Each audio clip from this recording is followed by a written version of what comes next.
কামড়ের কারণে। এই মশাটার নাম কি? এডিস মশা বা ডেঙ্গু। আমরা সাধারণত 12 মাসে প্রোগ্রাম থাকে বিভিন্ন বিষয়ে। আজকে শুধুমাত্র আমরা ডেঙ্গু সচেতনতামূলক ক্যাম্পেইন করতে আসছি।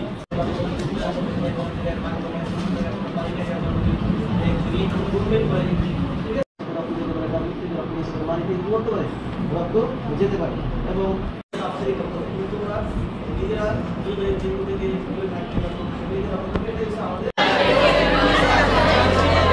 সবাই একটা হাত তুলি।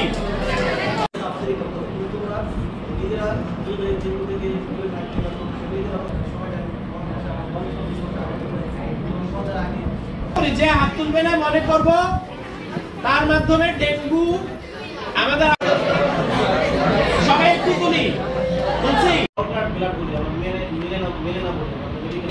মানে কালো পায়খানা কি পায়খানা ধন্যবাদ জানাচ্ছি। আবার ধন্যবাদ জানাচ্ছি আমার কলিগ আহমেদ কাউসার। আমি কাজ করছি ধূমকেতু ফাউন্ডেশনের একজন কর্মী হিসেবে। ডক্টর এডিস মশার আক্রমণে কি হয়? তখন আমরা অবশ্যই তাকে হাসপাতালে ভর্তি করবো এবং ডাক্তারের পরামর্শ অনুযায়ী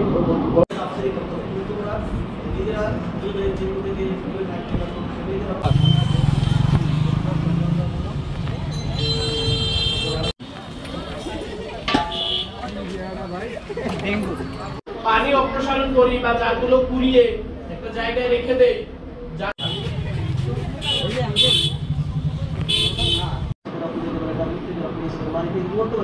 রক্ত যেতে পারে এবং সবাই একটা হাত তুলি।